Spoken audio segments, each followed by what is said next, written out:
everybody. Time for your weekly dose of dog shit from your pal Yorkshire the Record Jerk. Got a special episode this week. Well, I promise next week we'll get back to the ABCs of UK 82. Letter D is next, and letter D is a fucking killer. But this week we're doing something else. Why? Because I received my very first package of VCLT from this lovely vinyl community that I'm a part of now. I ain't never got something like this before. I'm pretty excited and pretty humbled, and fucking gigantic thank yous out to my main man, the number one homie, Mike, over at Uncommon Pallor. We'll be linking him below because the dude rules.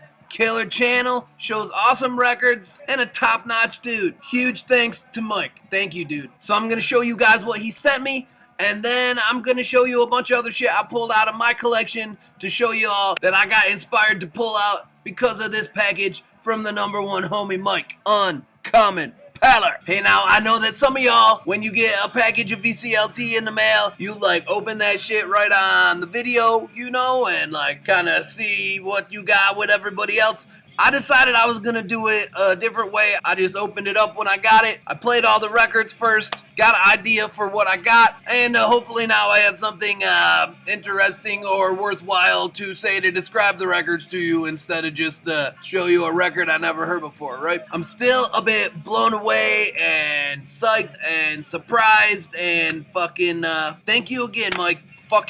He picked out 3 killer records for me, 3 things I didn't have that are 100% right up my alley. Fucking pumped on it. So let's check them out. First thing I seen when I opened the box is this motherfucker. Generics. You decide for yourself. But for me, there is nothing like generics. I couldn't believe it when I seen this shit. I had just been looking this fucker up on Discogs probably 3 weeks ago. And I was like, I couldn't find one that was the price I wanted to pay, right? And then boom, bang, bang, it shows up for free at my door from the great Uncommon Pallor. This record fucking rules, dude. This is the Societal Hemorrhage EP, right? This came out in 1985. It was recorded in 1983. The Generics were a London, Ontario band. They weren't around all that long. They were doing a small tour in 1983, which is when they recorded this thing out in Vancouver. But unfortunately, on that very same tour, they got in an accident. The singer died. That was the end of the Generics, man. Fucking bummer. Cause this is a really good record. Fucking great early 80s punk shit, right? It's got a touch of hardcore, some snotty ass vocals. Sometimes it gives me a bit of a Feeders feel, right? Which is fucking cool, man. It's got a bit of a fucking creep vibe to it, but not too much. Really cool record. I really dig it, man. Good one. Thank you. Next thing that came out of the box is this big baby. Sudden Impact. Freaked out. Now, I was familiar with this band, Sudden Impact. They got 2 LPs that are kind of like crossover kind of shit. But I'd never heard this thing. This thing just came out in 2020 on Supreme Echo. But what it is the first and only vinyl pressing of their 1984 demo tape, which is opposed to being crossover kind of shit. It's straight up fast, furious, kick-ass hardcore punk. It's got a little bit of a skate punk feel to it. It's fucking great. Killer 80s hardcore. Love it. And the last record that was in the box from Uncommon Pallor was this wild beauty. Group Poem. What you see here, say here, stays here when you leave here. Got it? This is a 6-song, 12-inch EP, self-released by the group in 1987, and it's fucking wild, man. Got this homeboy on the back. Check out them cheeks. This record is crazy, man. Includes the rare insert, yeah, with the Group Pump tour bus, hey. But seriously, this band is wild, man. It's fast, frantic, hardcore punk with a fucking raving lunatic on vocals, right? Mixed and recorded in 9 hours for $109 in October 1986. That's a deal. This fucking singer is nuts though, man. I kind of wish there was a picture of him. Even without the music and just that dude on here, it would still be a fucking frantic, hectic, and uncomfortably weird listen, man. I'm not even sure the dude's paying attention to the music really, man. There's no verse, chorus kind of changeover. Dude is just going off fucking ranting. What's he ranting about, you might ask? Drink beer till it hurts and why I'm the roast beef. Why I'm the roast beef? Shit's wild. I fucking love all three of these records. They are all 100% things that I would have bought myself that I did not have. And in the case of this thing that I never even fucking heard of. So good on Mike for fucking knowing. Dude's the real deal. I can't fucking thank you enough, buddy, man. And one of these days, you'll get a package in return from me. I don't know exactly when yet, so I want to find something equally cool to shoot your way. But a fucking sincere thanks, dude. Awesome. Check out Mike's channel, Uncommon Pallor. It's fucking good. This whole thing is crazy, VCLT, man. You crazy, vinyl community, you crazy. Thank you fucking so much. Alright, anyway, in the little letter Mike included in the package, he called these records he sent 3 slabs of unheralded Canadian punk. Some killer Canadian punk rock on the more obscure or unheralded tip, if you will. Unheralded Canadian punk, right?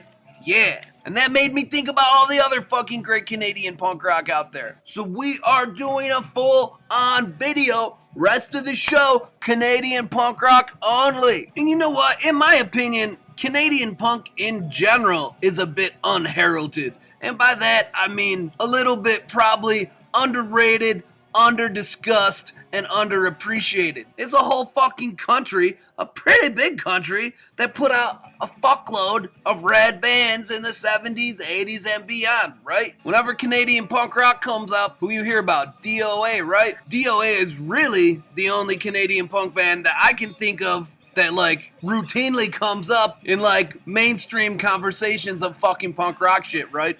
And rightfully so. DOA rules. Hey, speaking of DOA, I should probably mention Saturday, April 16th in beautiful Las Vegas, Nevada. My group will be opening up for DOA. It's gonna be fun. If you're anywhere near, road trip out. We'll drink a beer, sing along to some DOA. Anyway, back to the show. You know, but if you're down with punk rock, then you know some other fucking rad Canadian bands too. Bands like the Vile Tones, Teenage Head, DOA, the Subhumans, Dayglow Abortions, SNFU, No Means No, all fucking killer bands. All classic albums. You should listen to and buy all that shit. But that ain't what we're gonna talk about today. We ain't even gonna talk about kinda decently known bands. We will not be discussing bands that vaguely made a name for themselves, like the Forgotten Rebels, or the Diodes, or the Demics, or the Pointed Sticks. Not the Asexuals, or the Nils. Niles? Nils? And not even the bands that leaked out to American labels like Negative Gain on Puss Mort, Stretch Marks on BYO. No, sir. All of these bands and records are great. I recommend them all, and they all deserve a video one day too. But that's not what our video is today. No, in honor of the box of sweet goodness from the Great White North, today let's discuss the lesser known, but still fantastic, unheralded punk of Canada. So I kind of randomly pulled out some less talked about radical Canadian punk records. And this ain't everything. I mean, we definitely can do some more Canadian episodes in the future. We didn't even pull out Honest Injun or the Cads or Cardboard Brains or nothing, right? But anyway, I got a cool stack in loosely chronological order. Let's dig into it. Starting with the Young Canadians. This is their Hawaii 12-inch EP from 1979 on the legendary Vancouver record label Quintessence, which also put out DOA, Subhumans, Pointed Sticks, all sorts of cool shit. You look at this cover and you say, well, that doesn't look very punky, Arpshard. But check out the back. That look cooler? Trust me, it's a good one. This dude's all like, let's go to fucking Hawaii and get drunk in the sun. It's fucking a killer tune. Bitchin' insert. The Young Canadians started off as a band called the K-Tales. I think they did a single under that name before they switched to this band name. I like Young Canadians better than K-Tales though. These guys are not quite as hardcore as DOA would get, and not quite as poppy as Pointed Sticks and Modernettes. A nice middle ground of straight up punk rock shit. Got 3 fucking great punk tunes on here and 1 decent song. 3 out of 4 ain't bad. Good record. Up next, we got Crash Kills 5. with their What Do You Do at Night 7-inch EP. 3 songs and a guitar player named Nagdi. This is a Toronto band, self-released 1980. And it's catchy punk rock on the poppier end. Say these guys were listening to a lot of the Diodes, Buzzcocks, Ramones, but it kind of has that low-budget Killed by Death feel going for it too. 3 good tunes. I think 1 or 2 of the guys from this band went on to be in a different band named Shadowy Men from a Shadowy Planet, who were responsible for writing the Canadian national anthem, otherwise known as the theme song to the Kids in the Hall television show. So good on them. Quality material. Up next is another record on that fine Quintessence record label. This one from 1980 by Female Hands. Fucking weird band name if you ask me, but whatever. This one has some kind of quirky and odd music on it, but it's still dark and punky. It's not like fucking quirky, odd 1980s new wave fucking dance music. It's like still some punk rock, but it's a little bit weird. Occasionally it gives me a fucking slight Danger House vibe. I can't really put my finger on what exactly about it gives me that, but there's something in there. Sometimes give me even like a early X or Alley Cats kind of vibe, but without the female vocals. Strangely enough, since they're fucking named Female Hands and don't have a female. But whatever. Once in a while, it even reminds me of like those old California punk comps, like the Rodney on the Rock ones, or like the fucking New Alliance ones, where like the A side would be like punk shit, and then the B side would be like all these fucking weird bands that were like not exactly punk and kind of uncategorizable weird music, man. Once in a while, Female Hands get their toes dipped into that kind of shit too. So it's a bit all over the place, but overall, still comes off as a punk record. Still a good listen. I dig it. Female Hands. Shh. Secret V's.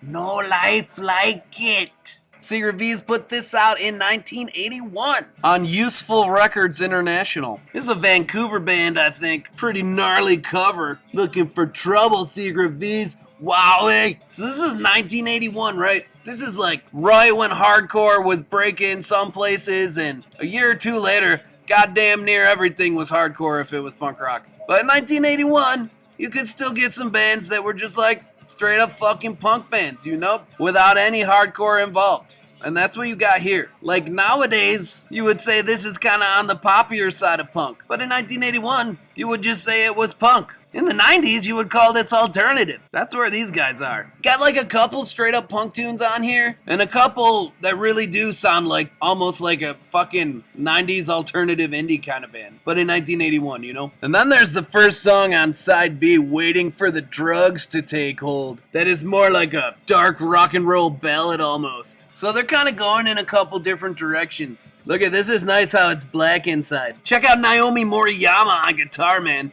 She's fucking rocking. Homie on drums, though, they got more of his symbol than his face in his picture. Check this shit out, though. This is cool. It came with a letter inside of it from Useful Records International, signed by this guy, Bruce A., the vocalist. And it looks like it's a letter to either a fan or a distributor. It's also asking what's the scene like in Milwaukee and where's a good place to play. So that's just a cool little extra, man. Once in a while, you get a cool little thing in your record. A real letter from the real dude from back in the day. Looking for shows and selling records. Groovy. I'm going to try to put links below for everything that I can. Some of these are probably too obscure and I won't be able to find shit on YouTube to link, but if you noticed in my last couple videos, I've been trying to do that, throw links for everybody I talk about so you can fucking easily hear it if it sounds interesting. So I'm gonna do that again, but if we can't find one on YouTube, then you'll just have to fucking go for it, or not, whatever. Let's head over to Edmonton for our next selection, Blank Generation, with their album, The Last Generation.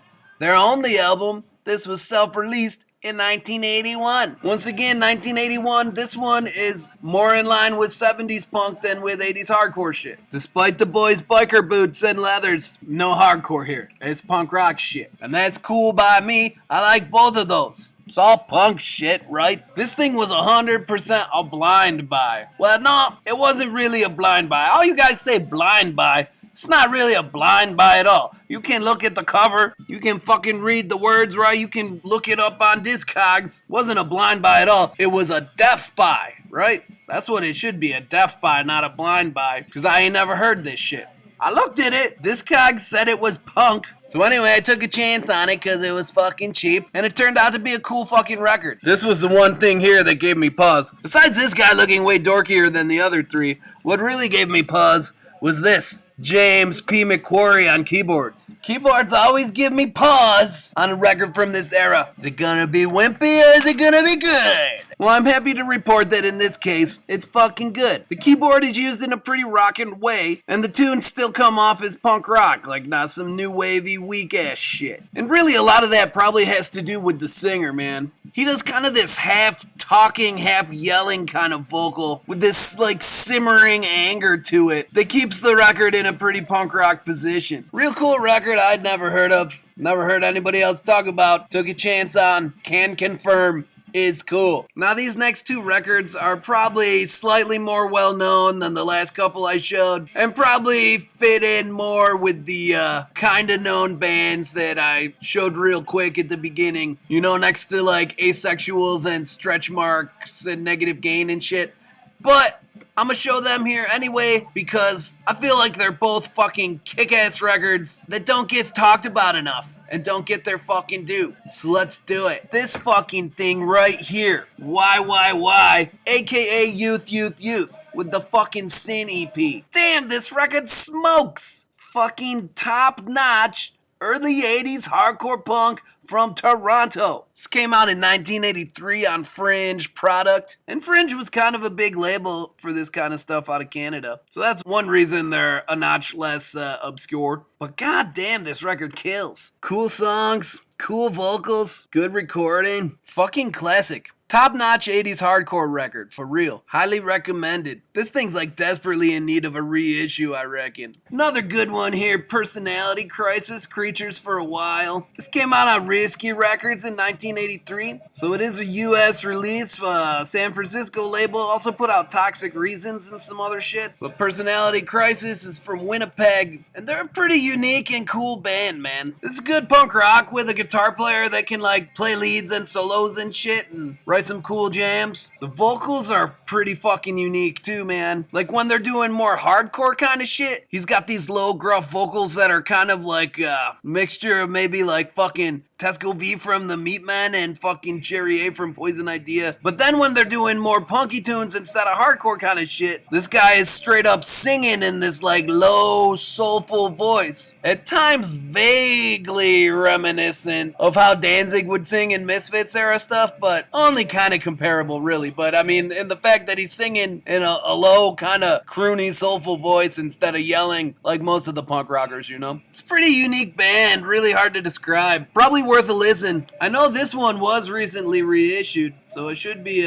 easy to find for now. Pretty cool record, kind of its own thing. Let's pull a couple more before we call it quits. How about these guys? Random Killin' with the Take Our Flag 7-inch EP. This is 1986 on Aardvark Records. Toronto band, I think. It's a real good hardcore punk 7-inch. The first song comes off like a more simplified Adolescence kinda. Who's got cool, snotty, snarly vocals going on. But then for the next song and most of the rest of the record, it goes more into a faster, shouted kind of fucking thing that reminded me more of like Articles of Faith or something along those lines. Great hardcore punk right here. Good 7-inch. Mr. Magoo with a mohawk. Aye, aye. What about dangerously Americanized Canadians? Face Tomorrow. What about this? This came out in 1989 on Express Records out of Winnipeg, I think. You get 9 songs here on 7 inches. That's a bargain. This record sounds more like 1985 than 1989, really. But there is a vague Youth Crew feel creeping up in on here. Doesn't come off so holier than thou as some of that kind of stuff does. Homie's hands are X'd up, so you know. Cool record. Slightly generic, but still good hardcore punk rock. I'll take it. Got our insert here. What's this about? The name Dangerously Americanized Canadians does not imply an anti-American stance on our part. We're simply making a social commentary on the lack of identity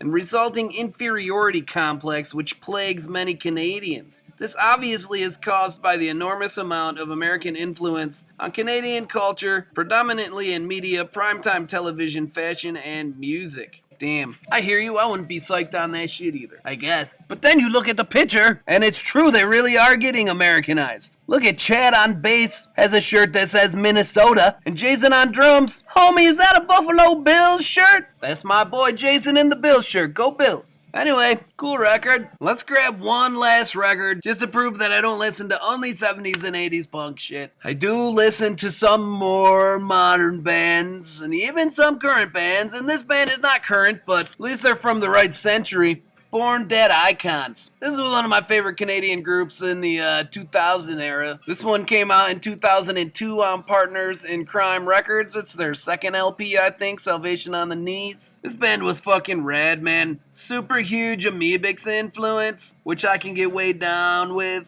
His vocals are like spot on in that Amoebics, Motorhead, Leatherface, gravel voice fucking kind of deal. And musically, it's got a big Amoebics kick to it as well. But they mix in some other cool shit. They kind of got a pretty neat mixture of fucking Amoebics sound mixed with like fucking Wipers Husker Du shit, which is like not 100% on this record, but that's kind of where they went, man. They have cool fucking dark and heavy songs that are somehow still very melodic. Killer band, Born Dead Icons. We should probably call it at this point. I feel like I've been going on forever. We fucking had a fat stack of Canadian records, all fucking killers. We'll do this again sometime. There's plenty more Canadian music worth talking about. Once again, a fucking huge, gigantic thanks to Mike at Uncommon Pallor for hooking me up with those 3 great records and for sending me off on this idea for a video. Take care. We'll see you next time, right? Probably next time we'll hop back up on the fucking letter D for UK 82 singles, right? Probably. We're gonna get through the whole fucking alphabet eventually. But you know, we gotta get back on the fucking Ramones train too. I got a whole bunch more fucking Ramones videos we gotta do. Now I got some more Canadian videos we gotta do. We got shit to discuss. Fucking subscribe to my bullshit and we'll fucking catch you next week or whatever. Cheers.